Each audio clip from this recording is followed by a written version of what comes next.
Alright guys, welcome back to the show. Just a quick video. Obviously I'm watching the market crash, bleed out. We've bled out about $3,500 in BTC expected. I'm not too concerned about it.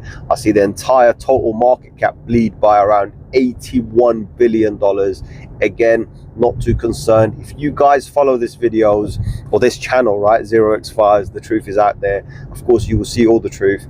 I've mentioned many things on many videos in the past. Like the most recent ones, I've been shouting and screaming, guys, stop loss, stop loss, stop loss. And I hope you guys respect why I've been mentioning this. I see certain things, and I've always talked about this. If I see the numbers, other people also see the numbers. So I hope you can appreciate this. If you are new to the channel, please do hit that subscribe, show some love, share with one another, hit that like button, and leave something in the comment how you feel today, right? And if you have acted upon the things that I've talked about, if you have watched my videos right to the end. So the market is crashing right now. Again, totally expected. In fact, the market had a massive liquidation event because a lot of people decided to long the market. Again, I'm just hoping they did it all based on like professional experience of how the market works, because if they didn't, they just lost approximately, and I'm going to give you a range because I can't tell you the exact figure right now while I'm driving, but it's around $600 to $700 million in BTC. $600 to $700 million in leverage markets, right? That's just ridiculous amount of money. That's close to $1 billion, right? So that would probably be the largest liquidation event ever. In fact, BTC right now sitting at 3,900. It's gone bloody by 3,915. Of course, if I look at the market right now, and if I want to go and do a leverage trade, I'll be looking at entering right now. I wouldn't be doing it at the tops, right? This is my opportunity, what I'll be looking at now. Another thing I want to point out is what I've noticed is Ethereum today started to shine a little bit. It went to 3,700 and something, which is brilliant. Again, I was keeping an eye more on the dominance of the market, right? So I wasn't looking too much at the Ethereum itself, because I mentioned on another video before as well, so guys, after BCC pumps, it needs to settle down, right? And this is kind of the way it settles down, right? Once it settles down, you will see the dominance change over. Once the dominance change over, you will see how Ethereum, Solana, and etc., right? I always say ETC, will start moving forward, right? So, and also I want to mention Ray, all right, Raymo, if you are watching this video, my brother, I have made a video for you earlier on before I had a shave. I made a video for you. I'll plug it at the end of this video. So if you do have the patience to watch this video and then watch the remaining until the end, then the subject we talked about, the dollar collapse, that's at the end of the video. It's a pre-recorded video, so please do watch it.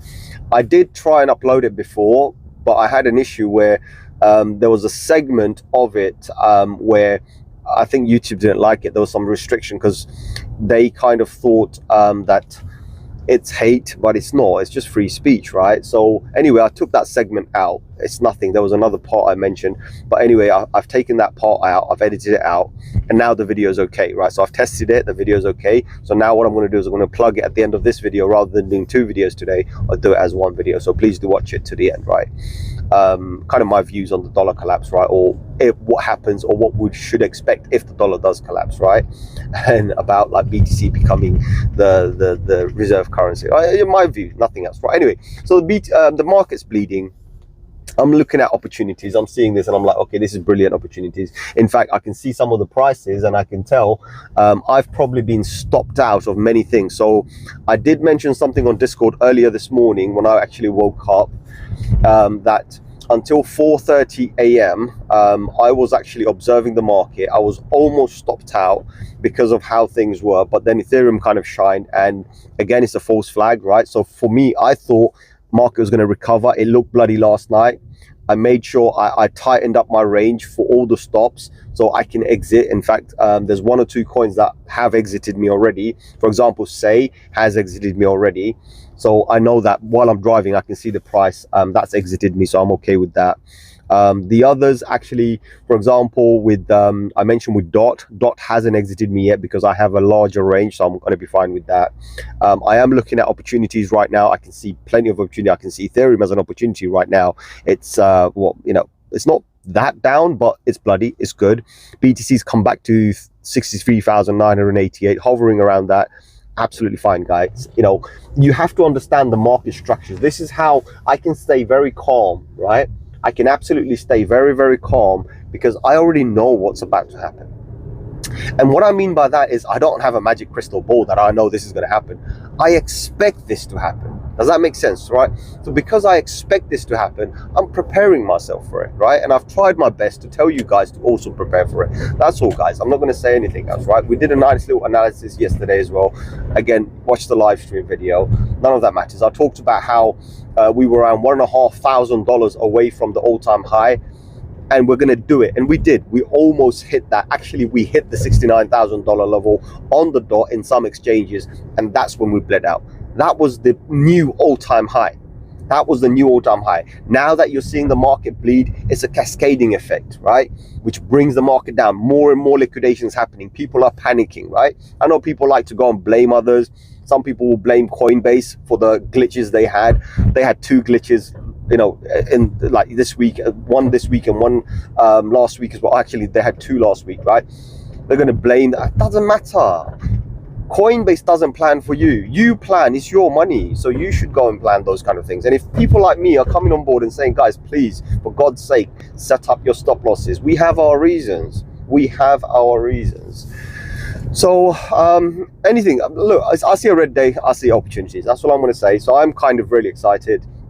Even though I've been stopped out of many, many things, that means I've got cash now, right? I've got a lot of cash sitting around doing fuck all. So I'm going to go and now deploy all of that cash into fresh projects or kind of recycle into other stuff. And of course, I've locked in profits in some of them, right? So by locking in the profits, I know that whatever the market did right now didn't bleed me out, because I was forward thinking. I planned for everything. And I said, right, I'm okay to accept some losses out of my profit, but I don't want to lose my initial. And I haven't lost a single penny initial. I can tell you this right now.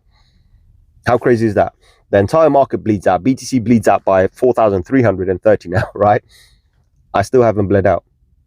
How freaky is that, right? I actually have cash now. Knowing I have cash now, I can go back and buy the same thing, but I'll get a few more Satoshis or a few more whatever. So please understand this. Forward planning is very important. I've talked about it many, many times. I've been going on about it for years and years now, about this trading psychology. Doesn't matter whether you do spot, whether you do leverage, how you do it, and when do you enter. Like I've always talked about, like recently I talked about on a video, I said I'm going to probably open a leverage. But at the same time on Discord, I updated everyone. I said, I'm going to close my leverage, right? Because I shorted it. I said, I'm going to close it. And then I closed it. And then what do you think I did? I longed it, right? But very small amount, right? Yesterday, we played around with Solana market a little bit, right? Solana meme coin. I did a little bit of a kind of a little fun thing with Bobby on Discord. And after I sent Bobby his funds over, I still continued while I was up until about 4:30 setting up whatever I needed to do. I had a bit of free time, so I was back and forth playing around with my bots, right? And yeah, I've done all right. I doubled that as well. Do you know what I mean? So even though the market had been giving me signals, I've been playing around making a little bit more coffee money. In fact, I made some coffee money and some sandwich money, right? All within one day. So it's all about forward thinking, accepting your losses, forward planning, and then you move forward. But anyway, whatever's happened has happened. Don't panic too much. It's not the end, right? I've talked about this before as well, guys. This is not the end of the bull market. We do have an opportunity to go to higher numbers. In fact, the bull flag pointed out that we want to go to $77,000. If we've gone to $69,000 and got rejected, absolutely fine, right? That was a psychological level. We've tested it. We broke it by a few dollars. Happy days, right? Ain't complaining. I'm going to be sitting back now watching the market. I want to see how today closes. If today's going to be a blood, it's going to close on a complete red, depending on the type of a candle. It will give me a signal whether I should enter today or maybe not today. Maybe I should wait until midnight and then enter, right? So whatever the case is, I'm going to observe the candle, right? Observe the candle. I'll probably zoom into the market, right? Instead of looking at it on a daily candle, I might look at a 8-hour candle, 4-hour candle, 6-hour candle, 2-hour, 1 hour, whatever it takes for me to identify the pattern. Once I've identified the pattern, I'm going to move in. Also, I posted something on Discord regarding Ethereum. Now, I was looking at the Ethereum trend line, right? The pattern over a monthly period, right? And I looked at these peaks, right? It's quite funny because I looked at BTC and I looked at Ethereum, right? On BTC, technically right now, this is a triple top. At this very price, this is a triple top, which is a very bad thing, right? And I've talked about, like on the last video as well, I talked about how there was 1.8 million BTC sitting in exchanges. But we know why. We just found out, right? But leave all of that aside. Ethereum showed me something completely different. Ethereum actually has never had a double top. Ethereum's never actually even had a double top. I was like, oh, that's interesting. So Ethereum's showing me a slightly different pattern. It's showing me a trend pattern, right? Means over a larger period of time, it's always created these new all-time highs and it's created these lower highs, right? So based on that, I can see a pattern. I can see a closing wedge. I was like, okay, this is a larger time frame. It will take years. In fact, the pattern closes around September of this year. So it did throw me a number, but this is just a hypothetical number. I called it the hopium number. This may never come true, but it is a pattern. That's the most important thing. It's a pattern that I've identified, nothing else. And I've posted it on Discord. I think I've posted it on Twitter as well. I'm not quite sure, but guys, you know how I am, right? I don't go around posting everywhere because listen, I'm not here for clout, right? That's the most important. I'm not here for clout. So anyway, that's what's happening. I just wanted to tell everybody, guys, don't panic. All right, market's just doing what it needs to do. It's part of the pattern. It's part of the way the structure works. And as an investor or a holder, always understand that you need to plan for all of these things. So other than that, I'm not going to make this video any longer. Raymo, if you have watched it to now, your video is about to start right now about the dollar situation, right? So please do watch it to the end. I hope you find it informative. And if you don't, forgive me, I've tried my best, but I'm only dropping the knowledge that I have. I haven't sat down to research this to go and make this video for you, right? This is just knowledge, pure knowledge that I have acquired over time, right? And I thought I'll drop that over there. And I'm just trying to make some logical sense to how I feel about it and what I think about it, right? Because, there are a few things I mention all the time. Like, for example, if I see the number, they see the number, and what you should know by now what that exactly means. So earlier on today, one of our Discord members, Raymo, he picked up on a subject regarding the collapse of the dollar. Like, there's a whole subject going out there on the internet talking about how we could possibly see the financial collapse where all the currencies of the world could go. There is some truth to it, and there is not quite so much, right? And let me explain this, right? So this will kind of make sense, right? So with the USA, what a lot of people need to understand that the US dollar is not only the United States, right? It's actually 11 other countries, I think 10 or 11 other countries, right, who use the United States dollar. Also, what you have to understand is, like, since the World War II, after the World War II, I think it was about 60 something countries pegged their currency to the United States dollar as well. So that's what I'm saying. Like, there's some truth to it. If it does collapse, right, for whatever reason, and I'm going to explain that to you as well, right, from what I've gathered. By the way, guys, I'm not a pro here. I'm just giving you my opinions, nothing more, right? And what I've seen so far and what makes sense to me. I know in the crypto community, of course, a lot of people come here for the crypto stuff, right? In the crypto community, people talk about the dollar collapse all the time. They talk about how BTC is going to take over, ETC, like etc., right? But let's be real here and talk about the real facts and see how they work out, right? Because that's the most important thing here. So for me, the way I look at it is, there's 11 countries that use the United States dollar, or 10 or 11, right? I'm not exactly 100% sure, but 10 or 11 that use the United States dollar. There's 66 countries, as far as I know from my research, that are pegged to the United States dollar. And if the dollar collapses, then it takes down all of that. Now, if you look at how many countries we have, I think we currently have about 184, 185 countries, and you divide that, right, into 3, then that's 1/3 of the planet. That's a significant number, especially when you look at currency. Also, don't forget, the dollar is the reserve currency for global economics, right? Global trade, free trade, whatever you want to call it, right? So when you look at all of these things, there's a massive impact, right? If the dollar collapses by whatever reason, and there is a reason behind it, what could actually make it collapse, if it does, then it takes down 1/3 of the globe, right, with it, and then basically you see this cascading effect where it's just like a house of cards, everything collapses, right? So there will be some craziness going on. Now, why would that happen, right? Let me explain why that would happen. So dollar has a problem. Obviously, dollar's pegged, which is good. That's good for the dollar, right? It brings in GDP, it brings in money. Money's being circulated, and it's been diversified, and it's been distributed. Let's call it distributed. Every country that pegs their produce or products that they make, or even GDP, whatever you want to call it, into the dollar, is the dollar's benefiting from it. So the United States, whatever you can call it, doesn't matter. I'm just going to generalize it by saying US dollar benefits from this, right? And of course, there's more to the United dollar, but I'm not going to go there yet. But I'll talk about it a little bit. Maybe I'll drop a little hint or something here.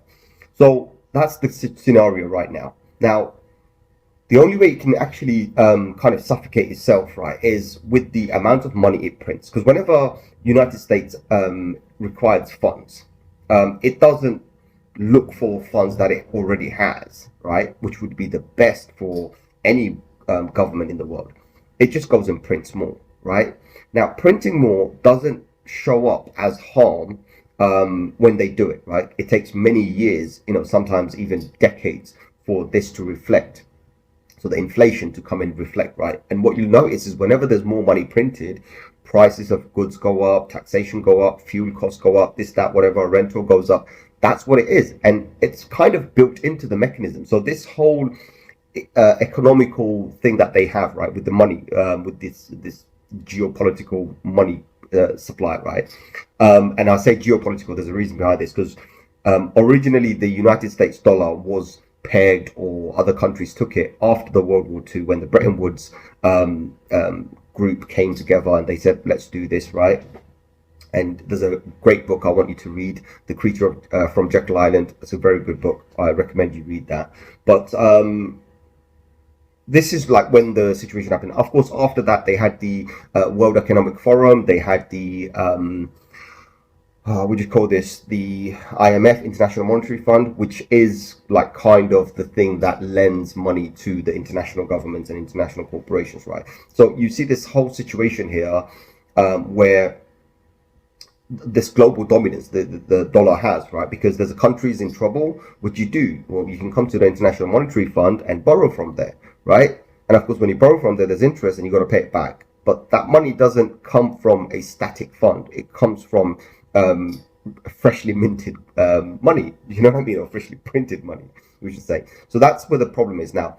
Of course, if things keep up, prices keep up, and inflation keeps up, there's a balance, right? Actually, it's actually if the prices didn't go up, there wouldn't be a balance, right? Let's just think about it this way. But the problem that we have with this is we've got there's more factors involved, right? So the population at that time was a lot less than the population now. So when you take the number of money coming into the market, and for whatever reason they come in, let's not go too deep into this because I could make a whole video on this, right? But you've got the population coming in, and as we progress over time, technology is taking over.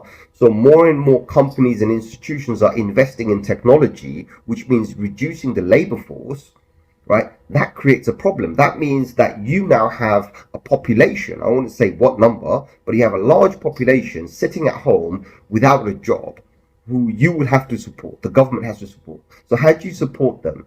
Well, of course, there's one way. People say, oh, well, you collect money, you collect taxes, and you pay them. But that's not enough.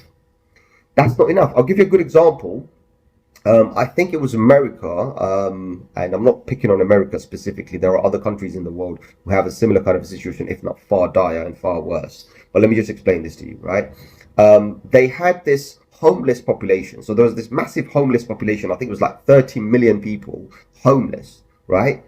And all it would take to uplift them was a small amount of money, like $300 million or something like that, right? To uplift them and bring them back to society. That's all it was. And that was 1 year. In that same year, they gave $2 billion to Ukraine. And I'm not having anything, I'm not going to go at Ukraine or anything like this. Look, I don't take sides. I always say if people have a fight or a disagreement, go into a boxing ring and box it out, right? Don't drag your countries and don't drag your population into it, because I don't think that's the right way to fight wars. But that's what these global dominant powers are doing, right? It's like you have an arm, I want an arm. You punch me, I'm going to punch you back, right? But It's just show of force, nothing more than that. And it's, of course, it's a lot more political. So I don't go into that. But that's what I'm saying. So they could easily resolve their own situations, homelessness in their own country, but instead they've been donating money, and that's just one of it. That's just scratching the surface, right? The amount of money that goes into the military and the whatever, the military complex or whatever they want to call it, right? But again, doesn't matter. The amount of money that goes into research and space and etc. So when you start looking at how much money is going out compared to how much money is staying in, it doesn't make any sense. It's mind-boggling, right? But that's because there's no need for these people. Like, you can't give, like, here's a fun fact, right?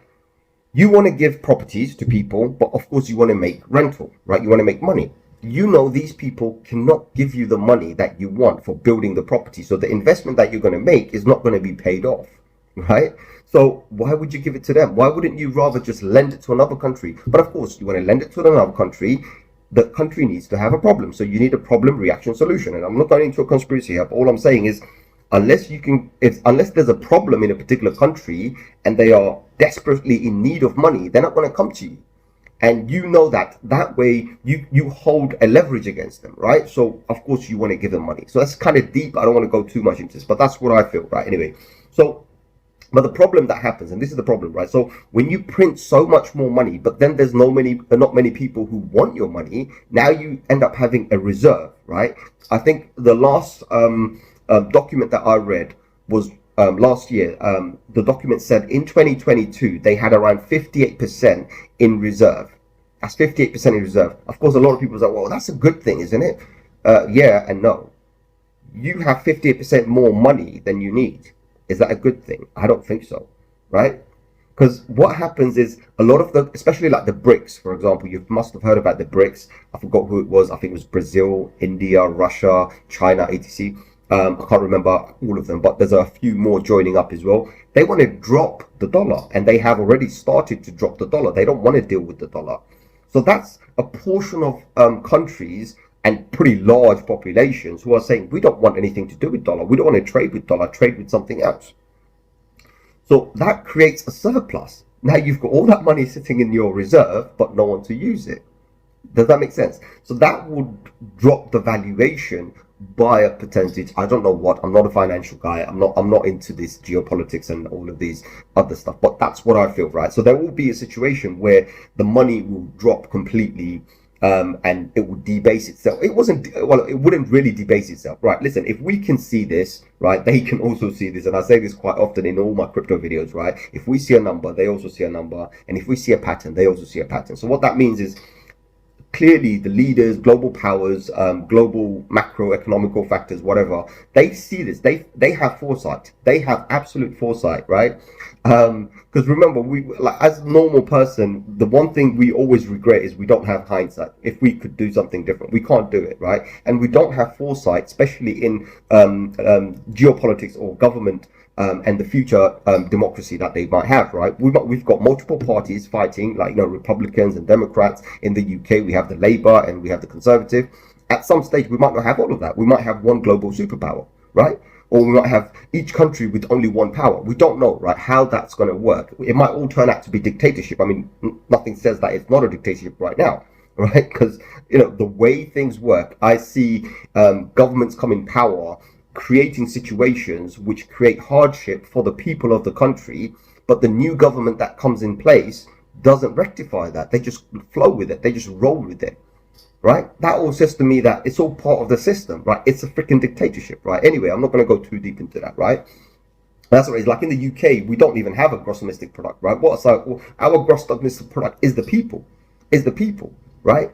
Now, anyway, let's get back into the dollar and talk about this, right? So the dollar could collapse in value because of how much they have. So right now, if they got 58% more in 2022, the report was in 2022, I'm assuming the same amount just for the sake of this video. If they do, then their money should be worth half the value, right? And on top of that, other populations have dropped using that. That means they're not trading with that money anymore. That also should decline the value. Now, how they're keeping the value up, I don't know, but I have a good idea. Because if you have everything in reserve of US dollars and the dominant power is in control, There's no reason that they can't manipulate the price like they've manipulated silver price. They've artificially kept silver price low. Like they artificially have kept gold prices at a particular level. This is all artificial, right? If gold is so scarce, right, then why is gold price at the price it's now? Why isn't it 10 times more higher? You know, we know silver is scarce because silver is used in all the electronics, right, and everything for conduction is really, really good. And so why doesn't silver price hike up to 10 times more? It doesn't. In fact, today we're sitting here, BTC is sitting at 67,000 or something, right? It's almost as close to the total market cap of silver. Can you imagine that? Right? We're not far off, by the way. We're not far off. We're only about 9x away from being same as gold, right? But I'm not talking about Bitcoin here, none of that business. And I might add a little bit here, right? So that's how the dollar could actually collapse, right? And if it does collapse, then other currencies also know about it. Other countries also know about it. And I have a feeling that's part of the plan, right? The dollar needs to go. All the currencies in the world need to go, right? And there's an experiment that has been happening for a very long time. A lot of people are not aware of. And the experiment was to try a same kind of a currency across multiple countries. And that was the euro dollar. And the euro dollar was started off by the IMF, right, with US dollar as the reserve. A lot of people don't know this. Each euro dollar is supposed to represent one US dollar. People didn't know this, right? It kind of depegged itself, but that's what it's supposed to be. And that was the experiment. And so far that experiment worked because they made it work. They collapsed the currencies of other countries and they made that work, right? So now euro is the most accepted in those countries. They don't want their own country's money. And I'm not going to go too deep into it. There's other, obviously, so many different things. And I don't like politics, guys. So this video is one-off. I'm not going to do another video like this, right? Because it gets kind of deep when you start talking about it. Anyway, so that's what, but I believe that there's a plan. And the experiment worked, and it's a decades-long experiment. The euro dollar was a decades-long experiment, and it worked, right? Or it could even be the backup currency of the US dollar if the US dollar collapses. Do you know what I mean? So you got to think both sides, like, what is it? What's really going on? They know what's happening. They're not stupid. The Atlantic Council, right, which was originally part of the Bretton Woods as well, the similar type of time, right? And I talked about like 1963 the other day, right? And actually, I'm talking about 63 years. Funnily, coincidentally, Raymond asked me a question which identifies with the 63 years. So 63 or 60 something years ago, 65 years ago, they formed the Atlantic Council in 1961, I believe it was. They formed the Atlantic Council, and it's a group of think tank, right? These are actual brilliant minds and think tanks, and each of those people are influential or very high position in the government structures, monetary system, legal system, and etc., right? So you've got to look at that. Atlantic Council is the key, right? And after that, you look at the World Economic Forum, which is not too important. But then when you look at the money supply, you've got to look at the International Monetary Fund. A lot of people disclose that. They are the World Bank, right? IMF is the arm of the World Bank. Why would you call it the World Bank if you're based in America and only dealing with US dollars, right? Question yourselves, right? Or question the situation. So anyway, so if they do drop, I believe that they have a backup plan, and the backup plan could be anything. We might be seeing a global digital currency, CBDC or whatever, or we might have multiple CBDCs which are all backed by one global digital dollar. Now, either way, right, whether that's the backup or not, what you've got to understand is they are forward thinking. They have foresight. They know exactly what's going to happen. They know exactly when it's going to happen. And in my opinion, they are going to do it on purpose, right? So, yeah, I mean, paper needs to go, full stop. And we are already, first experiment was during the pandemic, right? And I'm going to mention what pandemic, because obviously YouTube likes to block videos because of that. But the pandemic was a good experiment to see if you can stop people from using paper money, right? And it's been happening for a long time. In America, in fact, if you go to a bank and you deposit paper money, they don't even want your paper money because they take it to the bank and they burn it because they don't want it. It's just a number on a ledger. So they just want the number. They don't care about the paper, right? It was actually more expensive for them to take paper off you, right? what do you call this, in UK, they've made plastic money now, so it can last longer, so they don't have to burn those, right? Do you know what I mean? It's just plastic bottles, right? All those Evian water bottles that you drink, right? They now made it into plastic money. I mean, I'm sitting in front of me, there's a little tenner here, plastic money. This is plastic, absolute plastic, right? So that's the situation you got to understand. Now, crypto. Could crypto become the global reserve currency, right? And this is something that has come up. A lot of people have been talking about it. Edward Snowden has talked about it very recently. I have hinted and spoken about it sometime. So Edward Snowden has talked about it recently, and many other people have kind of hinted, and I've kind of hinted on many of the videos. I talked about how, you know, around the 2014, 2015 time, some of the big corporations and institutions probably started buying up. I've talked about how Coinbase in 2012, when it was launched through the Y Combinator, right, it had large corporations actually backing it up, right? And they've invested and they funded him with $150,000 to start this whole project up, right? So you've got to understand all of this. I've talked about how many more, and the big interest for institutions and BlackRock, ETC, whatever you want to call it, right? All of those guys happened around the 2017. There is a what's his name? I forgot the name. The main guy of BlackRock, Larry Fink or something. What his name is, right? He's got these. I think on ABC or CNBC or something like this. There are interviews of him talking about how he didn't like crypto for the first 3 years. Coincidentally, the video, when you look at the time, he was talking about 2017, how he had doubts. And then he's talking about how 3 years later, for the past 2 years, right? So he's saying from 2020 to 2021, how he started believing it. But that's the thing of BlackRock, right? So hold on, what's going on here? All of a sudden, now we're in 2024, right? There are things out there that, you know, it's like a puzzle piece. You got to make sense. And I've been saying they've been already buying it up, right? There are other things, other metrics that we look up. They're buying it up. Now, why are they buying it up? Believe it or not, they're not buying it up as a global reserve. Of course, they could create a banking system on it, a separate banking system, because there's always going to be a need. And they know this. What do you do when you take away entire cash, right? Then it becomes a problem. Let me explain the problem. Around the globe, people don't make money honestly. Especially the large corporations, the large institutions, the large banks, you know, military organizations, governments, they don't make money the honest way. They need cash. So what happens when you take away the paper? That's all I want you to think to yourself. What happens? They need a backup. The very same thing that they've accused in the beginning, like, oh, Bitcoin's used for, you know, nefarious products or nefarious stuff and on the dark web, etc. That's what they're going to do. Don't forget who created the internet. They did. Don't forget who created the dark web, right? Which is the internet. Actually, it's the 90% of the entire internet is the dark web, right? They call it the dark web because they can't monetize it, right? Who created that? If you think about it, it's them. They created it. So clearly, they have ways to you know, use the back doors. They know because they've created it. That's what I'm going to say, right? But they're using the back doors, so they will always do that. But with if they have a global financial system on the blockchain, for example, if they use the blockchain, right, then everyone's going to be able to see. The last thing they want is people to see what they're doing. So sometimes they need the other side, right?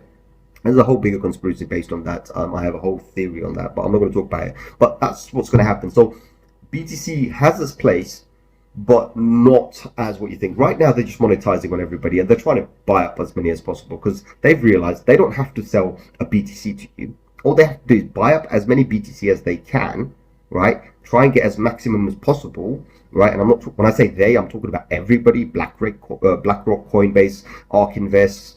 What's the other one? There's a few more, right? All of them. But what I'm saying is, there's an opportunity for them to sell Satoshis to you later on. So the other day I mentioned something as well. Someone says, "Oh, he's got about 10 grand." I said, well, "Buy the Satoshi, because end of the day, people in the future are going to be buying Satoshis, right? Satoshis, and that's all you have to think about it. Of course, is BTC going to be there forever? Maybe not. Maybe there's a whole brand new system there, but we are going to be logical about that. We are going to put our stop losses and trailing stops because of that. But then again, if the monetary system collapses, right, none of that matters. Everything goes to zero. And the best way you're going to find things out is when you start noticing how cost of everything goes up. Inflation means there's more money coming in, or more money has already entered the market that you didn't know about. So just keep an eye on that. I know a lot of people will say cash is king. To be honest, when this thing happens, and if this thing happens, right, I don't think it will, but if something crazy does happen, it's going to happen all together at the same time, and there's no exit to it. People can say, oh, go and buy gold, go and buy silver. What are you going to sell it? What are you going to sell it for? You're going to, okay, fine, you want a loaf of bread? Fine, what are you going to pay with? Oh, I'm going to pay with my gold bar. How am I going to give you change? You bought a gold bar, paid $1,000 for it, £1,000 for it. Fine, you're a smart man. You've saved your money in precious metals. Fine, you need a loaf of bread. What are you going to do? Do you realize that? So let's be logical here. Let's not be stupid. Do you know what you want to do? If you want to save yourself from all of this, go and find a patch of land, right? Go and find a patch of land and start learning how to garden, right? Go and get a chicken coop, right? And put a whole bunch of chicken in there and produce up your own eggs and start hatching your own eggs and making more chickens because you're going to eat chickens.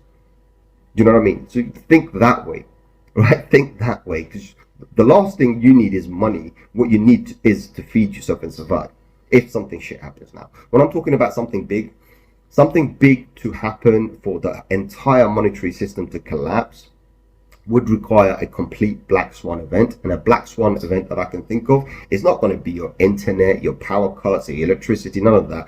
Even an alien invasion isn't going to do it. But it might be global war, right? Because very few people get very, very, very rich from wars. So earlier on in the video, I have mentioned like problem, reaction, solution. That's what I'm going to say. I'm not going to say anything else. Other than that, guys, I hope the video was informative. I hope it didn't offend anybody. But there is more. As I said, I can carry on for hours and hours talking about this. But I know very well right now I'm going to get all the red flags. Even YouTube's going to flag me and probably even ban me. Right? I know it's going to happen. So if you do like what you just saw, please hit that like button. At least subscribe. And let me catch you guys on another one. Of course, I'll put a link below the video to my Discord server and etc, and you can come and join and talk over there as well. But there are a lot of things that I would love to speak about, I would love to talk about in a more open manner. But what's the point? People judge you. Do you know what I mean? People judge you because of the way you think, because of the way you're wired, because of the way my brain's wired. People judge me. So end of the day, I just keep it to myself sometimes. But if people do ask, I'm happy to talk about it. I've always said this. So I hope, Ramo, this kind of helps you understand what my thoughts are, my views are. I'm not saying that's the truth. I'm not saying that's what's happening. This is based on some researches I've done before, some of the stuff that have come across me before, some of the data that I've seen.